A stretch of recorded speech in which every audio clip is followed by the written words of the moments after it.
നമസ്കാരം, എല്ലാവർക്കും എൻ്റെ ചാനലിലെ പുതിയൊരു വീഡിയോയിലേക്ക് സ്വാഗതം. അപ്പം ഇന്നത്തെ വീഡിയോയിൽ ഇനി 10th പ്രിലിംസ് അടുത്ത് നടക്കാൻ പോകുന്ന സ്റ്റേജുകാർക്ക് ഇപ്പം ജാനുവരി 11th സെക്കൻഡ് സ്റ്റേജ് നടക്കാൻ പോകുന്നത്. അത് കഴിഞ്ഞിട്ട് 3rd ഉം 4th ഉം ഉണ്ട്. അപ്പം ഇനി നടക്കാൻ പോകുന്ന സ്റ്റേജുകാർക്ക് വേണ്ടി 10th പ്രിലിംസിന് വേണ്ടിയിട്ട് ഷുവർ ടോപ്പിക്സ് പറഞ്ഞു തരാൻ ഞാൻ നിങ്ങൾക്ക് പറഞ്ഞിരുന്നു. ഞാൻ ഫസ്റ്റ് സ്റ്റേജ് എഴുതുന്നവർക്കുണ്ട്. എനിക്കും ഫസ്റ്റ് സ്റ്റേജ് എക്സാം ഉണ്ടായിരുന്നു. ഞാൻ 2 വീഡിയോ ചെയ്തിട്ടുണ്ടായിരുന്നു ഷുവർ ടോപ്പിക്സിന്. ഒന്ന് കറണ്ട് അഫയേഴ്സിൻ്റെതും ഒന്ന് വേറെ GK ടോപ്പിക്സിൻ്റെതും വീഡിയോ ചെയ്തിട്ടുണ്ടായിരുന്നു. അപ്പോൾ അതിൽ നിന്നൊക്കെ ക്വസ്റ്റ്യൻസ് ചോദിച്ചിട്ടുണ്ടായിരുന്നു. അപ്പോൾ അത് കണ്ടിട്ട് കുറേ പേര് എനിക്ക് കമൻറ്റിലൂടെ ചോദിക്കും എത്രയും പെട്ടെന്ന് ഷുവർ ടോപ്പിക്സിൻ്റെ വീഡിയോ അപ്ലോഡ് ചെയ്യണമെന്ന്. അപ്പം അതിനൊരു ചെറിയൊരു ടൈം വന്നതെന്ന് വെച്ചാൽ എനിക്ക് കൂടുതൽ ക്വസ്റ്റ്യൻസ് അനലൈസ് ചെയ്യാൻ കുറച്ച് ടൈം വേണമായിരുന്നു. അപ്പോൾ അനലൈസ് ഒക്കെ ചെയ്തപ്പോഴത്തേക്ക് എനിക്ക് കുറച്ച് ടോപ്പിക്സ് കിട്ടി. അപ്പോൾ ആ ടോപ്പിക്സാണ് ഞാൻ നിങ്ങളുടെ അടുത്ത് ഇന്ന് ഷെയർ ചെയ്യുന്നത് ഇതിലൂടെ. അപ്പം ഇനി എഴുതാൻ പോകുന്ന സ്റ്റേജുകാർക്ക് ഈ ടോപ്പിക്സ് പഠിക്കുന്നത് കൊണ്ട് ഒട്ടും നഷ്ടമില്ല. എന്തായാലും ഏതെങ്കിലുമൊക്കെ ചോദിക്കുമെന്ന് നമുക്ക് പ്രതീക്ഷിക്കാം. അതേപോലെ ഞാൻ അനലൈസ് ചെയ്യുന്ന പ്രീവിയസ് ഇയർ ക്വസ്റ്റ്യൻസ് അതിൽ റിപ്പീറ്റ് അടിച്ച് ചോദിച്ച കുറേ ടോപ്പിക്സാണ് ഞാൻ നിങ്ങൾക്ക് ഇന്ന് ഈ ഒരു വീഡിയോയിലൂടെ പറഞ്ഞു തരുന്നത്. അപ്പോൾ ഇനി 10th പ്രിലിംസിൻ്റെ അടുത്ത സ്റ്റേജുകൾ എഴുതാൻ പോകുന്ന ആളുകൾ ഇത് ഒക്കെ ഒന്ന് പഠിച്ചു വെച്ചിട്ട് പോവുക. ഓക്കെ, അതിനു മുമ്പ് എൻ്റെ കഴിഞ്ഞ ലാസ്റ്റ് വീഡിയോയിൽ കുറേ പേര് കമൻറ്റിലൂടെ ഞാനത് മലയാളം ഫസ്റ്റ് ബെല്ലിനെ നിങ്ങൾക്ക് പരിചയപ്പെടുത്തിയായിരുന്നു മലയാളം പഠിക്കാനായിട്ട്. അപ്പോൾ ഇംഗ്ലീഷ് പഠിക്കാനായിട്ട് കുറേ പേരുടെ അടുത്ത് കമൻറ്റിലൂടെ ചോദിച്ചു ഇംഗ്ലീഷ് പഠിക്കാൻ പറ്റിയ ചാനൽ ഏതാണ്. അത് ഞാൻ ജെനുവിൻലി പറഞ്ഞു കഴിഞ്ഞാൽ എനിക്ക് ഇംഗ്ലീഷ് കിട്ടിയത് ഞാൻ PSC കോച്ചിങ് ക്ലാസ്സിൽ പോയിട്ടുണ്ടായിരുന്നു ഫസ്റ്റ് എൻ്റെ കല്യാണത്തിനൊക്കെ മുൻപേ. അപ്പോൾ അവിടെ ഒരു ടീച്ചർ ഉണ്ടായിരുന്നു. ആ ടീച്ചർ പഠിപ്പിച്ചാണ് എനിക്ക് ഇംഗ്ലീഷ് ഗ്രാമർ കുറേയൊക്കെ മനസ്സിലായിട്ടുള്ളത്. പിന്നെ ഞാൻ അല്ലാതെ യൂട്യൂബ് ക്ലാസ്സുകളൊക്കെ പെരിഫറലായിട്ട് കുറേ എവിടെയൊക്കെയോ കാണുമായിരുന്നു. പക്ഷേ പിന്നെ ഞാൻ ഇംഗ്ലീഷ് എനിക്ക് ഡൗട്ട് വരുന്നതൊക്കെ യൂട്യൂബിൽ കാണുന്ന ഞാൻ ടെലഗ്രാമിൽ അങ്ങനെ ഒരുപാട് ചാനലുകളൊന്നും ഇംഗ്ലീഷിൻ്റെ ജോയിൻ ചെയ്തിട്ടുണ്ട്. പക്ഷെ അങ്ങനെ പഠിച്ചിട്ടില്ല. പക്ഷെ യൂട്യൂബിൽ എനിക്ക് 2 പേരെ അറിയൂ. ശ്രുതീസ് ലേണിംഗ് സ്ക്വയർ എന്ന് പറഞ്ഞൊരു ചാനലുണ്ട്. പിന്നെ ജാഫേഴ്സ് ഇംഗ്ലീഷ്. ഇവർ 2 പേരെയാണ് ഞാൻ കണ്ടിട്ടുള്ളത്. പിന്നെ നിങ്ങൾക്ക് തന്നെ ഒരുപാട് PSC ഇംഗ്ലീഷിന് നല്ല ക്ലാസ് തരുന്ന പ്രൊവൈഡ് ചെയ്യുന്ന യൂട്യൂബ് ക്ലാസ്സുകളും ടെലഗ്രാം ചാനലും ഒക്കെ ആർക്കെങ്കിലും അറിയാമെങ്കിൽ അവർ താഴെ കമൻറ്റ് ചെയ്യുക. അപ്പം ബാക്കിയുള്ളവർക്കും കൂടെ ഉപകാരമാവുമല്ലോ. അപ്പം ഞാൻ എക്സ്പീരിയൻസ് ചെയ്തിട്ടുള്ളത് ശ്രുതീസ് ലേണിംഗ് സ്ക്വയറും ജാഫേഴ്സ് ഇംഗ്ലീഷുമാണ്. നല്ല ക്ലാസ്സുകളാണ്. ബാക്കി നല്ല ബെസ്റ്റ് ആയിട്ടുള്ള ക്ലാസ്സുകൾ ആർക്കെങ്കിലും അറിയാമെങ്കിൽ ബാക്കിയുള്ളവർക്ക് ഉപകാരമാവുന്ന വിധത്തിൽ അവർ കമൻറ്റ് ചെയ്യും. അപ്പം ഈ വീഡിയോയുടെ അവസാനമായിട്ട് ഒരു 15 ക്വസ്റ്റ്യൻസ് ഞാൻ നിങ്ങൾക്ക് വേണ്ടി ഷെയർ ചെയ്യുന്നുണ്ട്. അപ്പം 15 ക്വസ്റ്റ്യൻസ് എന്ന് വെച്ചാൽ ഞാൻ പ്രീവിയസ് ഇയർ ക്വസ്റ്റ്യൻസ് അനലൈസ് ചെയ്തപ്പം എനിക്ക് തോന്നി ഈ 15 ക്വസ്റ്റ്യൻസ് ഇനിയും റിപ്പീറ്റ് അടിച്ച് ചോദിക്കും എന്നെനിക്ക് തോന്നി. അങ്ങനെ എനിക്ക് തോന്നിയൊരു 15 ക്വസ്റ്റ്യൻസാണ് ഞാൻ നിങ്ങൾക്ക് വേണ്ടി ഈ ഒരു വീഡിയോയുടെ ലാസ്റ്റ് ഷെയർ ചെയ്യുന്നത്. അപ്പം ഞാൻ ഈ ടോപ്പിക്സ് എല്ലാം പറഞ്ഞു കഴിഞ്ഞതിന് ശേഷമായിരിക്കും ആ ഒരു ചോദ്യങ്ങൾ പറഞ്ഞു തരുന്നത്. ഓക്കെ, അപ്പോൾ നമുക്ക് വീഡിയോയിലേക്ക് പോവാം. ആദ്യം ഞാൻ ടോപ്പിക്സ് പറയാം. ഓക്കെ, ഫസ്റ്റായിട്ട് നിങ്ങൾക്ക് സജസ്റ്റ് ചെയ്യുന്ന ടോപ്പിക്ക് ഞാൻ ഈ ഒരു GKയുടെ ഹോട്ട് ടോപ്പിക്സിൽ കഴിഞ്ഞ വീഡിയോയിൽ സജസ്റ്റ് ചെയ്തൊരു ടോപ്പിക്ക് തന്നെയായിരുന്നു നൊബേൽ 2024. ഞാൻ ഈ ഒരു വീഡിയോയിലും അത് പറയാൻ കാരണം അത് അത്രത്തോളം ഇമ്പോർട്ടൻ്റ് ആയതുകൊണ്ടാണ്. കഴിഞ്ഞ 10th പ്രിലിംസിൻ്റെ ഫസ്റ്റ് സ്റ്റേജ് ക്വസ്റ്റ്യൻ പേപ്പർ കണ്ടവർക്കറിയാം. അതിനകത്തൊരു ക്വസ്റ്റ്യൻ ഉണ്ടായിരുന്നു. എന്തായിരുന്നു? 2024 സാഹിത്യത്തിനുള്ള നൊബേൽ സമ്മാനം ലഭിച്ച ഹാൻകാങ്ങിനെ കുറിച്ചുള്ള താഴെ കൊടുത്ത പ്രസ്താവനകളിൽ ശരി ഏതെന്നൊരു ക്വസ്റ്റ്യൻ ആയിരുന്നു. കണ്ടോ, നൊബേലിനെ കുറിച്ച് 2024 നൊബേൽ വിശദമായിട്ട് വായിച്ചിട്ട് പോയവർക്കേ ആ ഒരു ക്വസ്റ്റ്യൻ ആൻസർ ചെയ്യാൻ പറ്റത്തുള്ളൂ. അപ്പോൾ 2024 നൊബേൽ നമുക്ക് ടെലഗ്രാമിലൊക്കെ സെർച്ച് ചെയ്താൽ യൂട്യൂബിലൊക്കെ സെർച്ച് ചെയ്താൽ അതിൻ്റെ വിശദമായിട്ട് ടെലഗ്രാമിൽ സെർച്ച് ചെയ്തതിൻ്റെ PDF ഒക്കെ കിട്ടും. അപ്പം അതൊക്കെ വിശദമായിട്ട് നന്നായിട്ട് 2024 നൊബേൽ വായിച്ചിട്ടേ പോകാവൂ. ജാനുവരി 11th പരീക്ഷ ഉള്ളവരും ബാക്കിയുള്ള സ്റ്റേജുകാരും ഒക്കെ വായിച്ചിട്ടേ പോകാവൂ 2024 നൊബേൽ. അത് എല്ലാ മേഖലകളിലും കിട്ടിയ അവരുടെ പേരും പിന്നെ അവരുടെ രാജ്യം, പിന്നെ അവർക്ക് കിട്ടിയത് എന്തിനാണ്, പിന്നെ അവർക്ക് എന്തെങ്കിലുമൊക്കെ പ്രത്യേകതകളുണ്ടെങ്കിൽ ഇപ്പോൾ ഈ ഹാൻകാങ്ങിന് പ്രത്യേകതകൾ ഉണ്ടായിരുന്നു. അതുകൊണ്ടാണ് അവർ സാഹിത്യ നൊബേൽ ലഭിക്കുന്ന ആദ്യത്തെ ദക്ഷിണ കൊറിയൻ സ്വദേശിയായിരുന്നു. പിന്നെ സാഹിത്യ നൊബേൽ നേടുന്ന ആദ്യ ഏഷ്യൻ വനിതയായിരുന്നു. പിന്നെ ദി വെജിറ്റേറിയൻ എന്ന നോവലിൽ അവർക്ക് മാൻ ബുക്കർ പുരസ്കാരം ലഭിച്ചിരുന്നു. അതൊക്കെയായിരുന്നു. അപ്പം എല്ലാം ശരി. ദ വൈറ്റ് ബുക്ക് അവരുടെ ആത്മകഥാപരമായ രചനയാണ്. അപ്പം എല്ലാം ശരിയാണ്. എനിക്ക് ഏതോ ഒരു PDF ഇത് കിട്ടിയിട്ടുണ്ടായിരുന്നു ഇതെല്ലാം. അതുകൊണ്ട് എനിക്കത് ആൻസർ ചെയ്യാൻ പറ്റിയായിരുന്നു എന്ന്. അപ്പം നൊബേൽ 2024 എല്ലാവരും മസ്റ്റായിട്ട് പഠിച്ചിട്ട് പോവുക. അടുത്തതായിട്ട് ഞാൻ സജസ്റ്റ് ചെയ്യുന്ന topic Kerala history related years എല്ലാവരും പഠിച്ചിട്ട് പോകണം. അതായത് ഈ എക്സാമ്പിളായിട്ട് പറയാം, കുളച്ചൽ യുദ്ധം 1741 കുളച്ചൽ യുദ്ധം നടന്ന വർഷം ചോദിക്കാം. അല്ലെങ്കിൽ എങ്ങനെ ആയിരിക്കും എന്നറിയോ, നമുക്ക് കുറേ സംഭവങ്ങൾ 4-5 സംഭവങ്ങൾ തന്നിട്ട് അത് നടന്ന കാലഘടനാക്രമത്തിൽ എഴുതാൻ പറയും. അങ്ങനെയൊക്കെ ചോദിക്കും. അപ്പം ആ ഒരു കേരള ഹിസ്റ്ററി റിലേറ്റഡ് ആയിട്ട് വരുന്ന കുറേ സംഭവങ്ങളുണ്ടല്ലേ. ഇപ്പം കുളച്ചൽ യുദ്ധമുണ്ട്, ആറ്റിങ്ങൽ കലാപം 1721, പിന്നെന്ത് പറയാം, കുറിച്യർ കലാപം 1812, പിന്നെ മലബാർ കലാപം 1921, വാഗൺ ട്രാജഡി, അങ്ങനെയൊക്കെയുള്ള കാര്യങ്ങൾ. അതിൻ്റെയൊക്കെ ഇയേഴ്സൊക്കെ കൃത്യമായിട്ടൊന്ന് നോക്കിയിട്ട് പോവുക, കൺഫ്യൂഷൻ ആവാത്ത രീതിയിൽ. അപ്പോൾ രണ്ടാമതായിട്ട് സജസ്റ്റ് ചെയ്യുന്നത് കേരള ഹിസ്റ്ററി റിലേറ്റഡ് ഇയേഴ്സ് ആണ്. മൂന്നാമതായിട്ട് സജസ്റ്റ് ചെയ്യുന്നത് ശിലകൾ. അറിയാലോ, മൂതരം ശിലകൾ, ആഗ്നേയശില, അവസാദശില, കായാന്ത്രിതശില.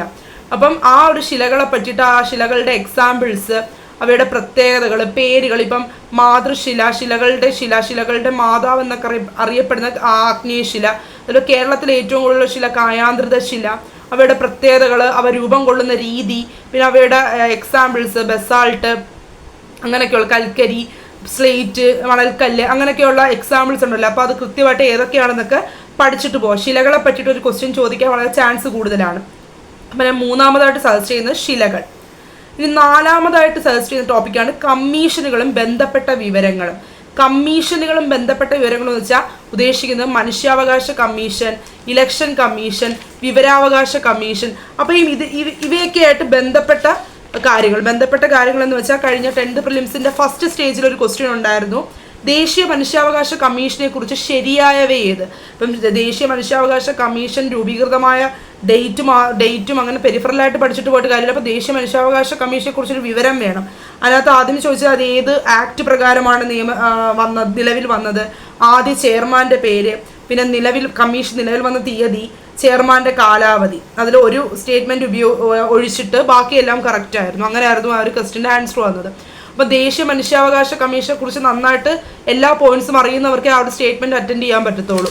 അതേപോലെ ഇലക്ഷൻ കമ്മീഷൻ, വിവരാവകാശ കമ്മീഷൻ, വനിതാ കമ്മീഷൻ, ഇങ്ങനെ കമ്മീഷനുകളുമായി ബന്ധപ്പെട്ട വിവരങ്ങളൊക്കെ നല്ല രീതിയിലൊന്ന് നോക്കിയിട്ട് പോകണം. അപ്പം ഞാൻ നാലാമതായിട്ട് സജസ്റ്റ് ചെയ്യുന്നത് കമ്മീഷനുകളും ബന്ധപ്പെട്ട വിവരങ്ങളും. ഓക്കെ, അടുത്ത അഞ്ചാമതായിട്ട് സജസ്റ്റ് ചെയ്യുന്നത് മന്ത്രിമാരും വകുപ്പുകളും. ഞാൻ കഴിഞ്ഞ വീഡിയോയിലും പറഞ്ഞായിരുന്നു, സംസ്ഥാന മന്ത്രിമാരും കേന്ദ്രമന്ത്രിമാരും പ്രധാനപ്പെട്ടവയൊക്കെ നോക്കിയിട്ട് പോവാൻ. സംസ്ഥാന മന്ത്രിമാർ നോക്കിയിട്ട് പോകാൻ പറഞ്ഞതുകൊണ്ട് എന്താ ചോദിച്ചത്, കേരള സംസ്ഥാന ജലവിഭവ വകുപ്പ് മന്ത്രി ചോദിച്ചിരുന്നു.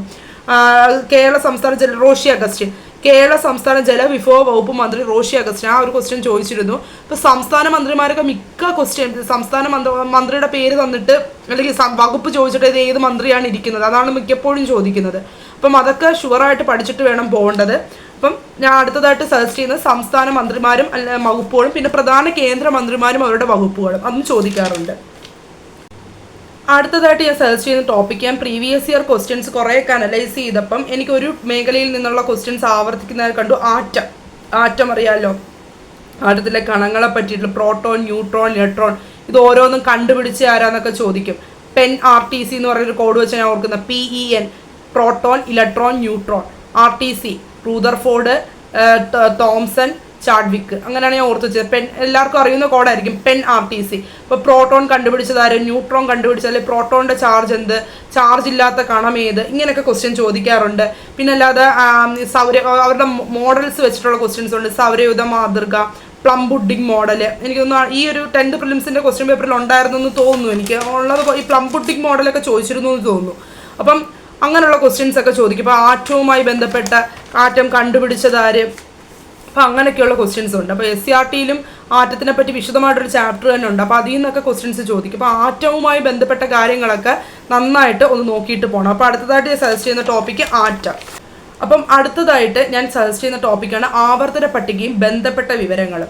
ആവർത്തന പട്ടിക ഞാൻ പീരിയോഡിക് ടേബിളിനെ പറ്റിയിട്ട് നോക്കിയിട്ട് പോകണമെന്ന് കഴിഞ്ഞ വീഡിയോയിലും ഹോട്ട് ടോപ്പിക്സിൻ്റെ വീഡിയോയിലും പറഞ്ഞിട്ടുണ്ടായിരുന്നു. അപ്പോൾ ഒന്നുകൂടെ റിപ്പീറ്റ് ചെയ്യുകയാണ്, അത്രത്തോളം ഇമ്പോർട്ടൻ്റ് ആയതുകൊണ്ട്. പ്രീവിയസ് ഇയർ ക്വസ്റ്റ്യൻസിൽ അതിനൊക്കെ പറ്റിയിട്ടുള്ള ക്വസ്റ്റ്യൻസ് റിപ്പീറ്റ് ചെയ്ത് കണ്ടതുകൊണ്ട് ഒന്നുകൂടെ പറയുകയാണ്.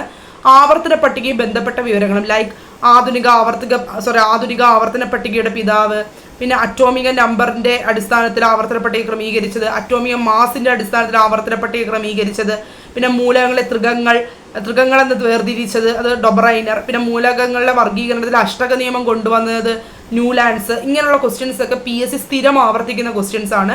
അപ്പോൾ അങ്ങനെയുള്ള ക്വസ്റ്റ്യൻസ് ആവർത്തന പട്ടികയുമായി, പിന്നെ അവരുടെ ഓരോ ഗ്രൂപ്പിനും ഓരോ പേരുകളുണ്ട്, 17ാം ഗ്രൂപ്പ്, 18ാം ഗ്രൂപ്പ്. അപ്പോൾ ആ പേരുകൾ അങ്ങനെയുള്ള കാര്യങ്ങളൊക്കെ നല്ല വൃത്തിയായിട്ട് നോക്കിയിട്ട് പോവുക കേട്ടോ. അപ്പോൾ ആവർത്തന പട്ടികയും ബന്ധപ്പെട്ട വിവരങ്ങളുമാണ് ഞാൻ അടുത്തതായിട്ട് സജസ്റ്റ് ചെയ്യുന്ന ടോപ്പിക്ക്. അടുത്തതായിട്ട് ജീവകങ്ങളും അപര്യാപ്തത രോഗങ്ങളും. ജീവകങ്ങളും അപര്യാപ്ത രോഗങ്ങളും എന്ന് വെച്ചാൽ ജീവകം എയുടെ അപര്യാപ്ത രോഗമാണ് നിശാന്തത, ജീവകം ഡി ചോദിച്ചാൽ rickets, C scurvy, B1 beriberi. അപ്പോൾ അതിൻ്റെ അപര്യാപ്ത രോഗങ്ങളൊക്കെ കണ്ടിന്യൂസ് ആയിട്ട് എല്ലാ ക്വസ്റ്റ്യൻ പേപ്പറുകളിലും നമ്മൾ കാണാറുണ്ട്. അപ്പോൾ അതൊക്കെ മാറിപ്പോവാതെ കൃത്യമായിട്ട് പഠിച്ചിട്ട് വേണം എല്ലാവരും പോകേണ്ടത്. പിന്നെ ജീവകങ്ങളുമായി ബന്ധപ്പെട്ട് പറയാം, അവയുടെ പേരുകളുണ്ടല്ലോ, റെറ്റിനോള്, അങ്ങനെയുള്ള തയാമിൻ, B1 തയാമിൻ, അങ്ങനെയൊക്കെയുള്ള പേരുകളുണ്ട്. ആ പേരുകളൊക്കെ പഠിച്ചിട്ടൊന്ന് പോവുക. ഓക്കെ, അപ്പം ജീവകങ്ങളും അപര്യാപ്ത രോഗങ്ങളും അതാണ് ഞാൻ അടുത്തതായിട്ട് സെർച്ച് ചെയ്യുന്ന ടോപ്പിക്ക്. അടുത്തതായിട്ട് സെർച്ച് ചെയ്യുന്ന ടോപ്പിക്ക് ചുരങ്ങളും ബന്ധിപ്പിക്കുന്ന സ്ഥലങ്ങളും. ചുരങ്ങളും ബന്ധിപ്പിക്കുന്ന സ്ഥലങ്ങളും ഞാൻ 2-3 ക്വസ്റ്റ്യൻ പേപ്പറിൽ കണ്ടു. അതിനെ കണ്ടത് സോജില, ശ്രീനഗർ, കാർഗിൽ. സോജില ചുരം അല്ലെങ്കിൽ കാർഗിൽ, ശ്രീനഗർ, കാർഗിൽ എന്നീ സ്ഥലങ്ങളെ ബന്ധിപ്പിക്കുന്ന ചുരം ഏത്, അല്ലെങ്കിൽ സോജില ചുരം ബന്ധിപ്പിക്കുന്ന സ്ഥലം അങ്ങനെ തിരിച്ചും മറിച്ചും ചോദിക്കാം. അപ്പം സോജില ചുരം ചോദിച്ചിട്ടുണ്ട്, ശ്രീനഗർ, കാർഗിൽ. പിന്നെ നാദുല റിപ്പീറ്റ് ചോദിച്ചിട്ടുണ്ട്, നാദുല ചുരം, സിക്കിം, ടിബറ്റ്. പിന്നെ ഷിപ്കില ചോദിച്ചിട്ടുണ്ട്, ഹിമാചൽ പ്രദേശ്, ടിബറ്റ്. ഇതൊക്കെ റിപ്പീറ്റ് കണ്ടിട്ടുള്ള ക്വസ്റ്റ്യൻസ് ആണ്. പിന്നെ അടുത്തതായിട്ട് ഞാൻ അടുത്തതായിട്ട് നിങ്ങൾക്ക് സെർച്ച് ചെയ്യുന്ന ടോപ്പിക്ക് ചുരങ്ങളും ബന്ധിപ്പിക്കുന്ന സ്ഥലങ്ങളും. അടുത്തതായിട്ട് ചട്ടമ്പി സ്വാമികളുടെയും ശ്രീനാരായണ ഗുരുവിൻ്റെയും കൃതികളൊന്ന് പ്രത്യേകമായിട്ട് മറ്റുള്ള നവോത്ഥാന നായകരിൽ നിന്ന് വ്യത്യസ്തമായിട്ട് ഈ ചട്ടമ്പി സ്വാമികളുടെയും ശ്രീനാരായണ ഗുരുവിൻ്റെയും കൃതികളും റിപ്പീറ്റ് അടിച്ച് ചോദിക്കാറുണ്ട്. താഴെ കൊടുത്തിരിക്കുന്നതിൽ ചട്ടമ്പി സ്വാമികളുടെ കൃതിയല്ലാത്തത് ഏത്, ഇതിൽ താഴെ കൊടുത്തിരിക്കുന്ന ശ്രീനാരായണ ഗുരുവിൻ്റെ കൃതിയല്ലാത്തത് ഏത് എന്നൊക്കെ ചോദിക്കാറുണ്ട്. അപ്പം ഈ ഒരു 2 പേരുടെയും കൃതികളൊന്ന് പ്രത്യേകം ഒന്ന് നോട്ട് ചെയ്യുക. മറ്റ് നവോത്ഥാന നായകരുടെ കൃതികൾ പഠിക്കുന്നതിലുപരി ഇവരുടെ കൃതികൾ ഒന്ന് കൃത്യമായിട്ടൊന്ന് നോട്ട് ചെയ്തേക്കുക. ചട്ടമ്പി സ്വാമികളുടെ ഞാൻ ചോദിച്ച് കണ്ടിട്ടുള്ളത് പ്രാചീന മലയാളം, ആദിഭാഷ, അദ്വൈത ചിന്താ പദ്ധതി, മോക്ഷപ്രദീപ ഖണ്ഡനം, ഇതൊക്കെയാണ് കൂടുതലായിട്ട്. ഈ പ്രാചീന മലയാളം, ആദിഭാഷയാണ് കൂടുതലായിട്ടും കണ്ടത് ചോദിച്ച്. പിന്നെ SN ഗുരുവിൻ്റെ, ശ്രീനാരായണ ഗുരുവിൻ്റെ കൃതികൾ ചോദിച്ച് ദൈവദശകം, ആത്മോപദേശ ശതകം, ദർശനമാല, ജാതിമീമാംസ, ഇങ്ങനെയുള്ള കൃതികളൊക്കെ ചോദിച്ചു കണ്ടിട്ടുണ്ട്. അപ്പോൾ ശ്രീനാരായണ ഗുരുവിൻ്റെയും ചട്ടമ്പി സ്വാമികളുടെയും കൃതികളൊന്ന് പ്രത്യേകം നോട്ട് ചെയ്തൊന്ന് പഠിച്ചിട്ട് പോവുക. ഓക്കെ, അടുത്തതായിട്ട് കേരളത്തിലെ പക്ഷി സങ്കേതങ്ങളും വന്യജീവി സങ്കേതങ്ങളും ദേശീയോദ്യാനങ്ങളെയും കുറിച്ചൊരു സമഗ്രമായൊരു അറിവ്. ഈ ക്വസ്റ്റ്യൻ പേപ്പർ 10th പ്രിലിംസിൻ്റെ ഫസ്റ്റ് സ്റ്റേജിൻ്റെ ക്വസ്റ്റ്യൻ പേപ്പറിൽ ഒരു ക്വസ്റ്റ്യൻ ഉണ്ടായിരുന്നു. റെഡ് ഡേറ്റ ബുക്കിൽ ഇടം നേടിയ കേരളത്തിലെ വന്യജീവി സങ്കേതം. റെഡ് ഡേറ്റ ബുക്കിൽ ഇടം നേടിയ കേരളത്തിലെ വന്യജീവി സങ്കേതം പറമ്പിക്കുളമായിരുന്നു ആൻസർ. എനിക്ക് എവിടെയോ വായിച്ചൊരു ഓർമ്മയിൽ ഞാൻ അത് എഴുതിയിട്ടുണ്ടായിരുന്നു. റെഡ് ഡേറ്റ ബുക്കിൽ ഇടം നേടിയ കേരളത്തിലെ വന്യജീവി സങ്കേതം. അപ്പോൾ വന്യജീവി സങ്കേതങ്ങളെ പറ്റിയിട്ടും ദേശീയോദ്യാനങ്ങളെ പറ്റിയിട്ടും ഒക്കെ നന്നായിട്ടൊന്ന് വായിച്ചിട്ട് പോവുക. ഓക്കെ, അപ്പം പക്ഷി സങ്കേതങ്ങൾ, വന്യജീവി സങ്കേതങ്ങൾ, ദേശീയോദ്യാനങ്ങൾ, കേരളം. ഓക്കെ, അടുത്തത് ഭരണഘടനാ നിർമ്മാണ സഭ. അറിയാലോ, 1946 ഡിസംബർ 6 രൂപീകരിച്ച ഭരണഘടനാ നിർമ്മാണ സഭയെ പറ്റി ഒരുപാട് ഫാക്ട്സ് നമുക്ക് പഠിക്കാനുണ്ട്. അതിൻ്റെ ആദ്യ താൽക്കാലിക അധ്യക്ഷൻ, സ്ഥിരം അധ്യക്ഷൻ, ഡ്രാഫ്റ്റിംഗ് കമ്മിറ്റി, പിന്നെ അതിലോരോ കമ്മിറ്റി ഹെഡ് ചെയ്ത ആൾക്കാർ, അങ്ങനെയുള്ള ഒരുപാട്. പിന്നെ അത് ദേശീയ പതാകയ്ക്ക് അംഗീകാരം കൊടുത്തതെന്ന്, ദേശീയ പതാകയ്ക്ക് അംഗീകാരം കൊടുത്തത്, ദേശീയ മുദ്രയ്ക്ക് അംഗീകാരം കൊടുത്തതെന്ന്, ജനഗണമന, ദേശീയ ഗാനത്തിന് അംഗീകാരം കൊടുത്ത തീയതി, അങ്ങനെ കുറേ തീയതികൾ. അപ്പം അങ്ങനെയുള്ള കുറേ ഫാക്ട്സ് ഉണ്ട് ഭരണഘടനാ നിർമ്മാണ സഭയെ പറ്റി പഠിക്കാൻ. അപ്പോൾ അതൊക്കെ ഒന്ന് കൃത്യമായിട്ട് നമുക്ക് നോക്കിയിട്ട് പോവുക. ചോദിച്ച് കണ്ടിട്ടുണ്ട് ക്വസ്റ്റ്യൻസ്. അപ്പോൾ ഭരണഘടനാ നിർമ്മാണ സഭയാണ് ഞാൻ അടുത്തതായിട്ട് സെർച്ച് ചെയ്യുന്ന ടോപ്പിക്കാണ് ഉത്തര മഹാസമുദ്രം, ഉപദ്വീപീയ പീഠഭൂമി, ഉത്തര പർവ്വത മേഖല. ഈ മേഖലകളെ പറ്റിയിട്ടൊക്കെ നന്നായിട്ടൊന്ന് നോക്കിക്കൊണ്ടു പോകാം. ഉത്തര മഹാസമുദ്രം, ഉപദ്വീപീയ പീഠഭൂമി, ഉത്തര പർവ്വത മേഖല ഇന്ത്യൻ ജോഗ്രഫിയിൽ വരുന്നതാണ്. അപ്പം ചോദിച്ച് കണ്ടിട്ടുള്ള ക്വസ്റ്റ്യൻ, സിന്ധു, ഗംഗ, ബ്രഹ്മപുത്ര നദികളുടെ എക്കൽ നിക്ഷേപങ്ങൾ മൂലം രൂപപ്പെട്ട ഭൂവിഭാഗം, അല്ലെങ്കിൽ ഇന്ത്യൻ കാർഷിക മേഖലയുടെ നട്ടെല്ല്. ഇതിന് രണ്ടിൻ്റെയും ഉത്തരം എന്താണ്? ഉത്തര മഹാസമതലം. അതേപോലെ ഇന്ത്യയിലെ ഏറ്റവും പഴക്കം ചെന്ന ഭൂവിഭാഗം അതേതാണ്? ഉപദ്വീപീയ പീഠഭൂമി. പിന്നെ ഉത്തര പർവ്വത മേഖലയിൽ ഹിമാലയം, ട്രാൻസ് ഹിമാലയം, കിഴക്കൻ മലനിരകൾ, ഹിമാലയം തന്നെ ഹിമാദ്രി, ഹിമാചൽ, സിവാലിക് എന്നൊക്കെ വരുന്നത്. അപ്പം അതിനൊക്കെ ഒരുപാട് ഫാക്ട്സ് നമുക്ക് വായിക്കാനുണ്ട്. അപ്പോൾ ആ ഫാക്ട്സ് ഒക്കെ ഒന്ന് നന്നായിട്ടൊന്ന് വായിച്ചിട്ട് പോവുക. അപ്പം ഇന്ത്യയുടെ ഭൂപ്രകൃതി വിഭാഗങ്ങൾ ഉത്തര മഹാസമുദ്രം, ഉപദ്വീപീയ പീഠഭൂമി, ഉത്തരപർവ്വത മേഖല. അടുത്തതായിട്ട് ഈ സെർച്ച് ചെയ്യുന്ന റിട്ടുകൾ, 5 റിട്ടുകളുണ്ടല്ലോ. ഹേബിയസ് കോർപ്പസ്, സെർഷ്യോറിറ്റി, മാൻഡമസ്, അങ്ങനെ തുടങ്ങിയ 5 റിട്ടുകളുണ്ടല്ലോ. ആ റിട്ടുകൾ എന്തിനൊക്കെയാണ് പുറപ്പെടുവിക്കുന്നത്, ആ ഒരു റീസൺ പഠിച്ചു വെച്ചിട്ട് പോവുക. ചോദിച്ച് കണ്ടിട്ടുണ്ട്. അപ്പം 5 റിട്ടുകൾ ആർട്ടിക്കിൾ 32 പ്രകാരം സുപ്രീം കോടതിക്കും ഹൈക്കോടതിക്കും മാത്രം പുറപ്പെടുവിക്കാൻ, അതായത് ഭരണഘടനാപരമായ പരിഹാര മാർഗത്തിനുള്ള റിട്ടുകൾ, ആ ഒരു ആർട്ടിക്കിൾ 32, ആ റിട്ടുകൾ എന്തിനൊക്കെയാണ് പുറപ്പെടുവിക്കുന്നത്, അതിൻ്റെ റീസൺസ് ഒന്ന് പഠിച്ചു വെച്ചിട്ട് പോവുക. അതിൽ ഏറ്റവും കൂടുതൽ ഞാൻ ചോദിച്ചിട്ടുള്ളത് ഹേബിയസ് കോർപ്പസ് തന്നെയാണ്. അതിൽ ശരീരം വിട്ടു നൽകുക, അല്ലെങ്കിൽ ഒരാൾ അന്യായമായ തടവിൽ വെക്കുമ്പോൾ പുറപ്പെടുവിക്കുന്ന റിട്ട് എന്നൊക്കെ പറഞ്ഞ് ചോദിച്ചിട്ടുണ്ട്. ബാക്കിയുള്ള റിട്ടുകളും കൂടെ ഒന്ന് പഠിച്ചു വെച്ചിട്ട് പോവുക, റിപ്പീറ്റ് അടിച്ച് ചോദിച്ച് കണ്ടിട്ടുണ്ട്. അപ്പോൾ അടുത്തതായിട്ട് കേരളത്തിലെ നദികൾ. കേരളത്തിലെ നദികൾ അത് നോക്കേണ്ടത് നീളത്തിൻ്റെ അടിസ്ഥാനത്തിൽ നോക്കുക. ഏറ്റവും നീളം കൂടിയ നദി, രണ്ടാമത്തത് ഏറ്റവും നീളം കുറഞ്ഞ നദി, പിന്നെ അവയുടെയൊക്കെ ഉത്ഭവം, പെരിയാറിൻ്റെ ഉത്ഭവം, ഭാരതപ്പുഴയുടെ ഉത്ഭവം, പമ്പയുടെ ഉത്ഭവം, അത് നോക്കുക. പിന്നെ ഏറ്റവും വലുത്, ഏറ്റവും ചെറുത്, പിന്നെ കിഴക്കോട്ടൊഴുകുന്ന നദികൾ, പടിഞ്ഞാറോട്ടൊഴുകുന്ന നദികളുടെ എണ്ണം, കിഴക്കോട്ടൊഴുകുന്ന നദികളുടെ എണ്ണം, അവ ഏതൊക്കെ, അങ്ങനെ പിന്നെ ചിലതിൻ്റെയൊക്കെ പോഷക നദികൾ, അങ്ങനെയൊക്കെയുള്ള കാര്യങ്ങൾ കേരളത്തിലെ നദികളെ പറ്റിയിട്ടൊക്കെ ഒന്ന് വായിച്ചിട്ട് പോവുക. അടുത്തത് കേരള നവോത്ഥാന നായകർ. ഞാൻ നേരത്തെ പറഞ്ഞു ചട്ടമ്പി സ്വാമികളുടെയും ശ്രീനാരായണ ഗുരുവിൻ്റെയും കൃതികളൊക്കെ ഒന്ന് നോക്കി വെച്ചിട്ട് പോവുക. അതേപോലെ ബാക്കിയുള്ള നവോത്ഥാന നായകർ, ഞാൻ ഈ കണ്ട ക്വസ്റ്റ്യൻ പേപ്പറിലൊക്കെ റിപ്പീറ്റ് കണ്ട നവോത്ഥാന നായകരാണ് ഒന്ന് ശ്രീനാരായണ ഗുരുവും ചട്ടമ്പി സ്വാമികളും, പിന്നെ വൈകുണ്ഠസ്വാമി. ഇപ്പം നമ്മുടെ 10th പ്രിലിംസിൻ്റെ ഇപ്പോൾ ഫസ്റ്റ് സ്റ്റേജിൽ ചോദിച്ചത് വൈകുണ്ഠസ്വാമികളൊക്കെ ചോദിച്ചിട്ടുണ്ടായിരുന്നു. വൈകുണ്ഠസ്വാമികളെ പറ്റിയിട്ട് സ്റ്റേറ്റ്മെൻറ്റ് ടൈപ്പ് ക്വസ്റ്റ്യൻ തന്നെ ഉണ്ടായിരുന്നു. ഏതാ 10th പ്രിലിംസിൻ്റെ ഈ ഫസ്റ്റ് സ്റ്റേജിൽ.